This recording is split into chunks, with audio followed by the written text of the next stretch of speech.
Bien sûr qu'elle bouge cette France et nous le voyons chaque jour. On est heureux avec Elisabeth Assayag de vous accueillir chaque jour dans notre bulle d'optimisme et encore aujourd'hui à parler des arts de la table avec Gwenaëlle Lénoré qui est la vice-présidente d'Arc. Et avec vous, Francis Gelb, bonjour. Bonjour. Vous êtes le cofondateur de Sabre Paris. Sabre Paris, c'est une marque de couverts.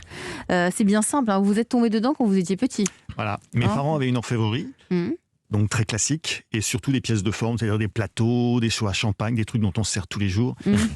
C'est pas mal pour les bouquets de fleurs de temps en temps. Bah ouais, quand on n'a plus de vase, un beau seau à champagne, c'est pas mal. Hein. Exactement. Et moi, j'avais envie de couverts pour un quotidien plus sympa, parce qu'à l'époque, il y avait soit du très classique, très cher, soit du fun, très bon marché, et il n'y avait rien au milieu. Il n'y avait rien au milieu. Et alors, vous avez tenté de travailler avec vos parents. J'ai tenté, j'ai fait une petite tentative de 6 ans. Une tentative de 6 ans qui ne s'est pas hyper bien passée. Ouais, on peut dire ça. Et vous avez travaillé pour Habitat. J'ai commencé à faire des collections de couverts en freelance. C'est une des entreprises que j'ai rencontrées, c'est Habitat. J'ai fait un modèle de couvert pour Habitat qui m'a demandé de le fabriquer et j'ai sauté sur l'occasion parce que j'en rêvais de monter mon entreprise qui s'appelle Sabre. Et la raison du nom de Sabre, c'est parce que le modèle s'appelait Sabre au catalogue d'Habitat. Alors décrivez-nous ce modèle. Il y a quoi, c'est quoi Sabre ? Alors quand on a démarré avec Habitat, c'était un modèle en bois qui avait une forme de sabre.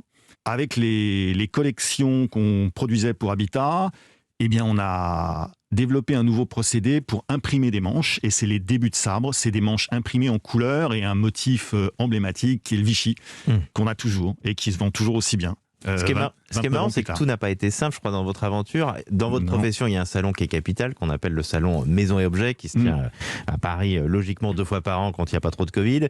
Je crois que votre premier salon, vous avez dit à nos équipes en tout cas, ça a été un beat total, mais... Le premier salon, c'était Maison Objet en septembre 93. Et on est passé pas très loin de la bulle, hein.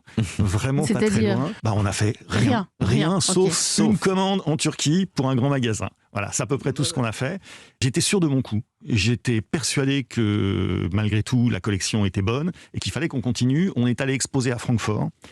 Et à Francfort, qui est l'autre grand pendant des salons de l'art de la table en Europe. C'est un salon qui s'appelle Ambiente. Et à Francfort, il y avait la queue sur le stand. Et ce que vous parlez tout à l'heure de chance, on a fait, je ne sais pas comment, la couverture d'un magazine japonais où ils ont croisé un couvert Vichy bleu avec un couvert Vichy rouge. Ça faisait le drapeau français. Et on a fait la couverture du magazine japonais.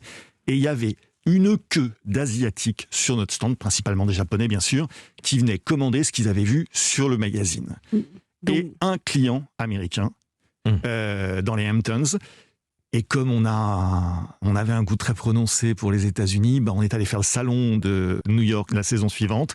Et pareil, aux États-Unis, on a fait un carton tout de suite. C'est votre premier marché, c'est ça ? Aujourd'hui, c'est de loin notre premier marché. Donc une fois que les Asiatiques, les Américains ont dit c'est vraiment top, là, les Français se sont dit il y a peut-être un truc à faire, les grands magasins. Alors, je l'ai fait parallèlement. Les grands magasins avaient démarré avant. J'étais allé voir les acheteurs de tous les grands magasins français, donc Printemps, Galeries, Bon Marché, BHV, et les 4 avaient acheté. Ah, quand même. Les 4 avaient acheté avant les salons, mais par contre, les détaillants n'ont pas apprécié la collection.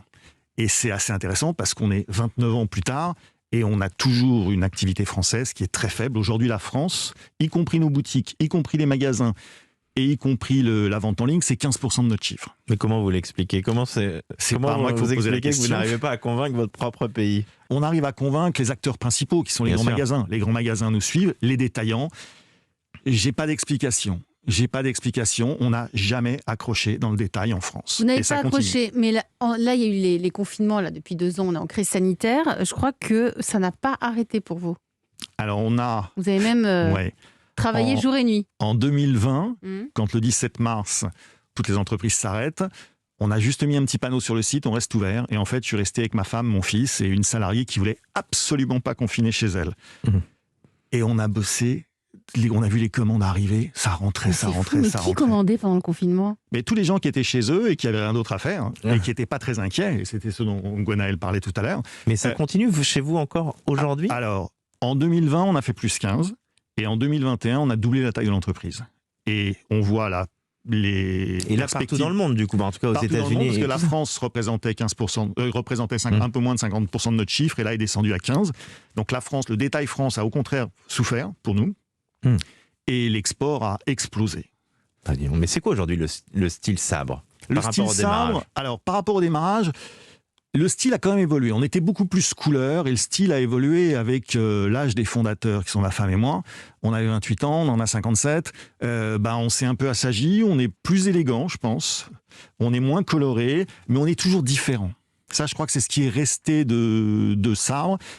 On a toujours des collections qui sont très distinctives. Il y a moins de couleurs qu'il y en avait au départ. Vous continuez à dessiner des modèles? On continue toujours à dessiner des modèles. Ça on se doit d'être créatif. Pardon ? Ça vous plaît toujours autant? Plus. C'est vrai, c'est marrant ça. Moi, je suis complètement passionné par cette entreprise qui s'est développée et qui s'est développée très rapidement, en plus, ces dernières années. Combien de salariés là aujourd'hui? Aujourd'hui, on est 45. 45 Parce que vous avez quelques boutiques en propre. Alors, on a 3 boutiques en France, 2 à Paris et une à Saint-Germain-en-Laye.